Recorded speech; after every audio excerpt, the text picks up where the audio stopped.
Hi guys, my name is George Huang.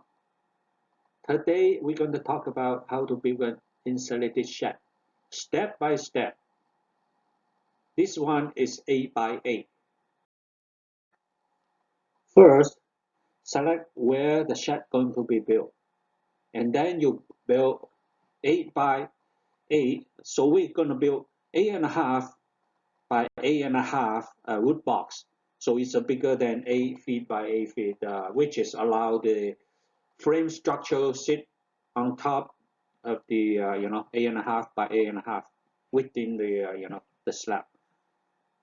And so I'm going to level it and dumping some gravels in for 4 5 inch or 3 4 inch, whatever you want to be. But gravel will allow you to have a solid foundation without sinking or cracking. So here is how it looks like after I leveled it. Then I put the steel reinforced concrete mesh on top of the gravel.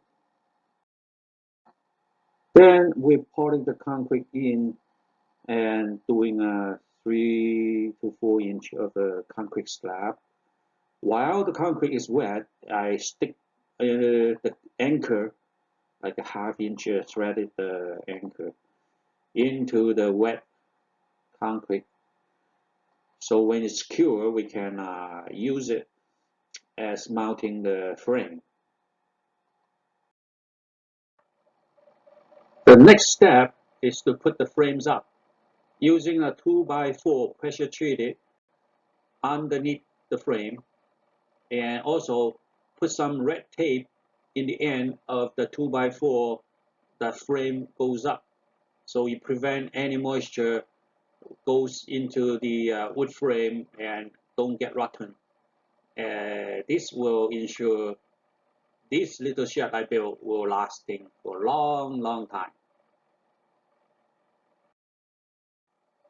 As you can see, I got all 4 frames up there, and now it's ready to build the roof. I'm putting a 6 2x4 in the front and build up a slope so the water will go to the back.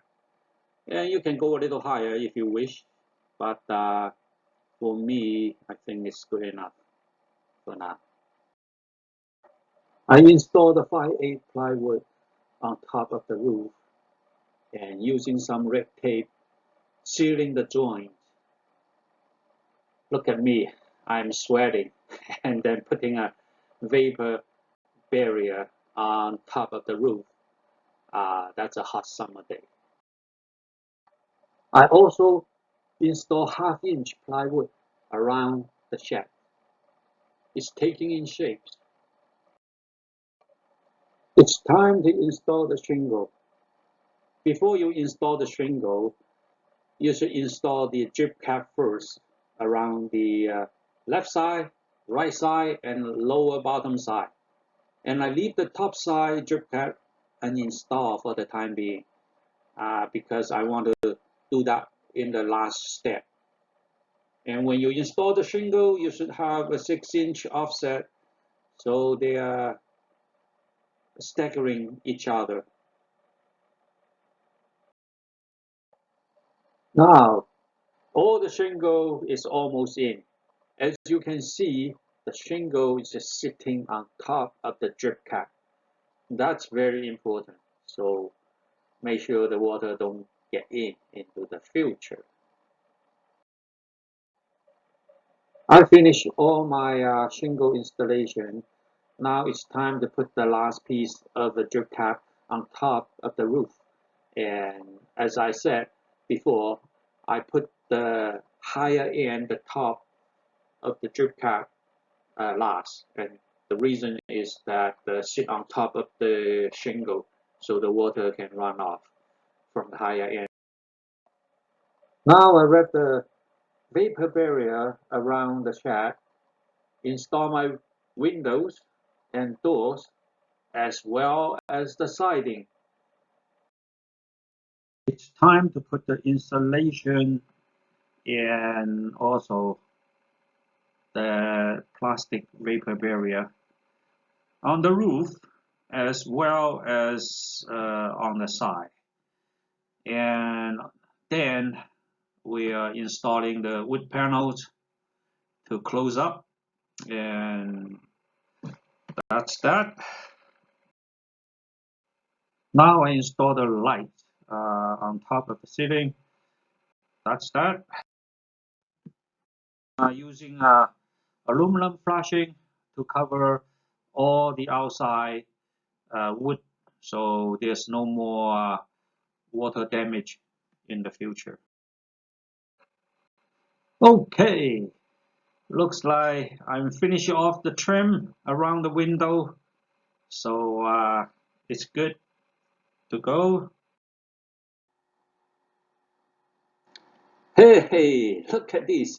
Now I have a nice, beautiful shed that I can sit here, have a nice cup of coffee in the winter and as well as in the summer when I open all the window and doors.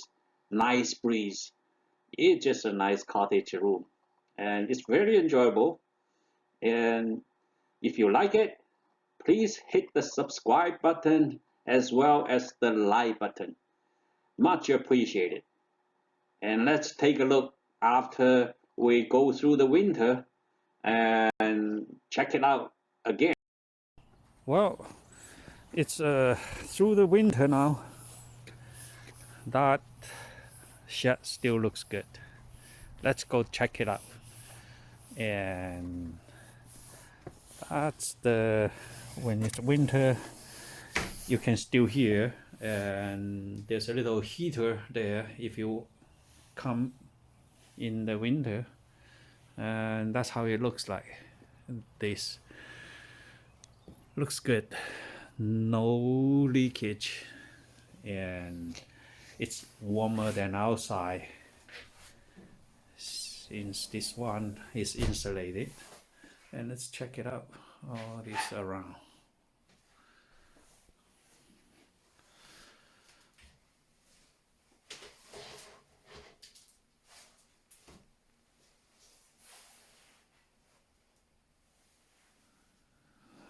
That's it,